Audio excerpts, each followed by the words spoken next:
ரமதானுக்கு பிறகு அல்லாஹ்வுக்கு பிடித்த மாதம் எது என்று தெரியுமா?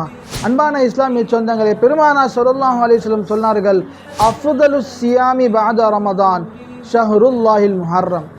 ரமதானுக்கு பிறகு நோன்பு வைப்பதற்கென்று சிறந்த ஒரு மாதம் என்று சொன்னால் அது முஹர்ரமுடைய மாதம்தான். மூமின்களே, பெருமானார் ஸல்லல்லாஹு அலைஹி வஸல்லம் அவர்கள் இந்த முஹர்ரம் மாதத்தை அல்லாஹ்வுடைய இணைத்து சொல்லியிருக்கின்றார்கள். ஷஹ்ருல்லாஹ், அல்லாஹ்வுடைய மாதம் என்று சொன்னால் இந்த மாதம் எவ்வளவு உன்னதமான மாதம். அதிலும் அல்லாஹ்வுக்கு ரமதானுக்கு பிறகு அதிகம் நோன்பு வைப்பதற்கு பிடித்தமான மாதம் இந்த முஹர்ரமுடைய மாதமாக இருக்கின்றது. எனவே இந்த மாதத்தில் நாம் அதிகமாக நோன்புகளையும் ஜிக்ருகளையும் அதிகமான இஸ்திக்ஃபார்களை செய்ய வேண்டும். எல்லாம் வல்ல அல்லாஹ் ஜல்ல ஷானுஹு தஆலா இந்த மாதத்தினுடைய சிறப்பை முழுவதுமாக பேணி நல்லமல் செய்யக்கூடிய பாக்கியத்தை தருவானாக. இந்த மாதத்தில் என்ன அமல் செய்ய வேண்டும் என்பதை தெரிந்து கொள்ள அமல் என்று கமெண்ட் செய்யுங்கள்.